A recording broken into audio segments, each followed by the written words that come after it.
방법으로 나가라. 받은 손을 세워 모아라. 그 주신 복을 내가 알리라. 받은 복을 모두 세워 모아라. 주의 크신 복을 내가 알리라.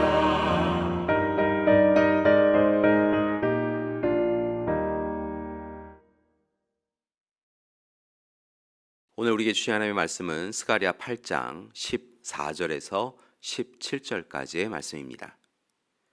만군의 여호와가 이같이 말하노라. 너희 조상들이 나를 경노하게 하였을 때 내가 그들에게 재앙을 내리기로 뜻하고 뉘우치지 아니하였으나 이제 내가 다시 예루살렘과 유다 족속에게 은혜를 베풀기로 뜻하였나니 너희는 두려워하지 말지니라. 너희가 행할 일은 이러하니라. 너희는 이웃과 더불어 진리를 말하며 너희 성문에서 진실하고 화평한 재판을 베풀고 마음에 서로 해하기를 도모하지 말며 거짓 맹세를 좋아하지 말라. 이 모든 일은 내가 미워하는 것이니라. 여호와의 말이니라. 아멘. 스가랴는 바벨론 포로 생활에서 돌아와서 백성들과 예루살렘 성전 건축을 재개합니다. 그리고 그런 이들을 향하여 하나님은 위로와 소망의 말씀으로 함께 하십니다. 스가랴는 먼저 지난 시간 바벨론에서의 포로 생활을 돌아보며 그 모든 일이 하나님과의 계약을 위반하고 하나님께 불순종하였던 백성들에 대한 하나님의 징계였음을 전합니다. 사람들은 권력과 힘, 물질을 소유하면 하나님 없이 그들 스스로도 잘 살 수 있을 것이라고 생각하였지만 그들의 어리석음이 결국 그들에게 포로기 시절과 같은 어려운 현실을 가져왔습니다.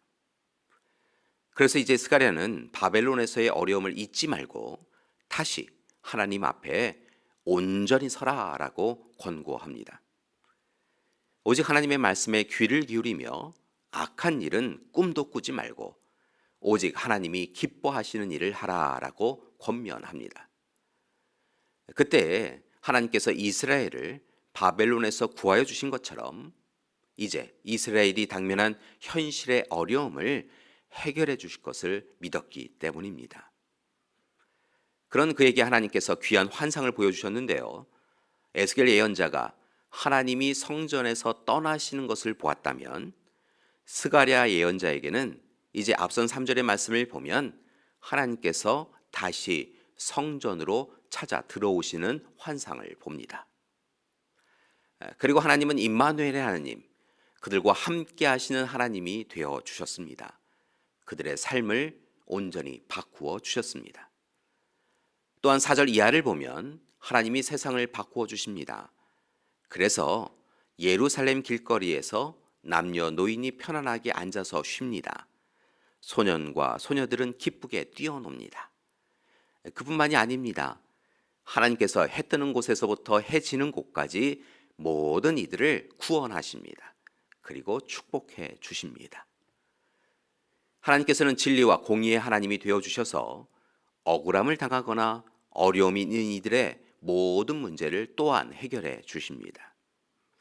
나아가 평강의 씨앗을 얻으며 포도 열매를 비롯하여 모든 열매가 잘 되어서 풍요를 누릴 수 있게 해 주십니다. 그리고 이제 백성들은 치유와 회복을 이루어 주신다고 하신 하나님의 약속을 붙잡고 두려워하지 아니하고 살아갈 수 있었습니다. 오늘 말씀 16절과 17절의 말씀입니다. 너희가 행할 일은 이러하니라.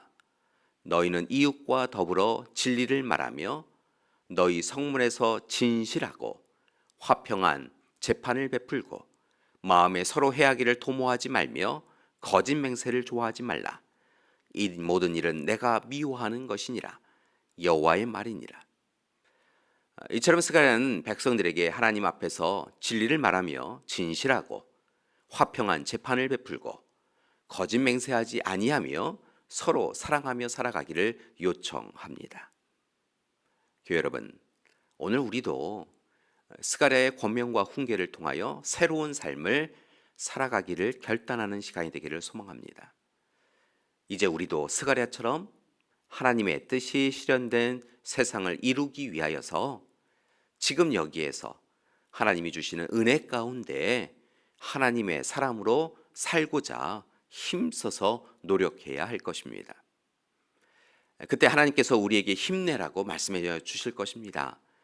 그리고 마땅히 걸어가야 할 그 길을 걸을 수 있도록 도와주실 것입니다. 하나님께서 어리석고 둔한 비신앙인으로서 살아온 우리의 어리석음을 용서해 주시고 무조건적 은혜로 현재의 삶을 회복시켜 주실 것입니다. 기쁨과 즐거움의 삶을 회복시켜 주시고 하나님과의 관계만이 아니라 세상 그리고 자연과의 관계도 회복하도록 도와주실 것입니다. 하나님은 우리와 세우신 언약, 즉 하나님은 우리의 하나님 되어주시고 우리는 하나님의 백성이 된다라고 하는 이 언약을 통하여 우리와 늘 동행하시며 세상이 줄 수 없는 영원한 평안과 안식과 위로의 은혜를 허락해 주실 것입니다. 바라기는 이처럼 오늘 우리의 삶의 현장에서 하나님의 특별한 관심을 받으시고 하나님의 임재와 돌보심을 누리시기 바랍니다. 그때 하나님께서 모든 것을 더하여 주시는 은혜를 분명히 여러분에게 베풀어 주실 것입니다. 오늘도 하나님이 주시는 은혜가 우리 모든 믿음의 가족분들에게 함께 하시길 기도합니다. 또한 바라기는 여러분 모두 하나님의 은혜를 확신하며 사시기 바랍니다. 예전에 이찬수 목사님께서 쓰신 오늘을 견뎌라 라고 하는 책에 나오는 글을 본 적이 있습니다. 그 글은 차이코프스키의 유명한 발레극인 백조의 호수에 나오는 여성 발레리나의 32회전 푸에테에 대하여 이야기하고 있었습니다.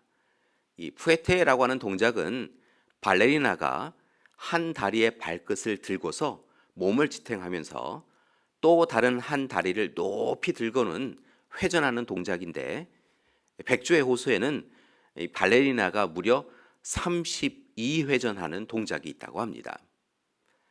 이찬수 목사님은 발레리나가 어떻게 그렇게 32바퀴를 돌면서도 넘어지지 않을 수 있을까라고 하는 의문을 가지셨다는 거지요.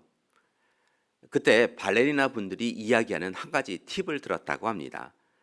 물론 균형 감각을 위하여 계속하여 연습해야겠지만 그것과 함께 무대에서 이 현장에서 회전을 시작할 때 발레리나가 가장 먼저 하는 일은 중앙에 있는 관객 중에 한 명을 골라서 그를 응시하는 일이라고 합니다. 즉 회전할 때 그 사람을 계속하여 응시하다 보면 넘어지지 않을 수 있다는 것이지요. 목사님은 발레리나처럼 우리도 하나님을 바라보고 응시하자라고 제안하고 있으셨습니다. 교회 여러분, 우리의 인생의 가장 중요한 것은 하나님을 바라보는 것입니다. 하나님만을 바라보는 것입니다. 인생의 어려운 문제를 바라보다 보면 우리는 문제를 벗어날 수 없습니다. 결국 우리가 바라볼 분은 오직 하나님 한 분뿐입니다. 교회 여러분, 바라기는 오늘 하루도 오직 우리의 하나님을 바라보며 하나님 안에서 하나님의 뜻을 행하며 살아가시기 바랍니다. 하나님께서 우리와 함께 하시면 가장 좋은 은혜의 길로 우리의 손을 맞잡고 인도해 주실 것입니다. 함께 기도하시겠습니다. 사랑의 하나님, 하나님을 바라봅니다. 우리의 손 꽉 붙잡아 주시옵시고 날마다 하나님이 원하시는 길로 나아가는 우리 되게 하여 주시옵소서. 이제는 우리 주 예수 그리스도의 은혜와 하나님의 극진하신 사랑하심과 성령님의 동행하시는 귀한 역사가 오늘 이 시간 오직 하나님만을 바라보며 하나님의 뜻을 이루어가기로 작정하는 우리 믿음의 가족들 위에와 귀한 가정과 교회 위에 지금부터 영원토록 함께 하시기를 간절히 축원하옵나이다. 아멘.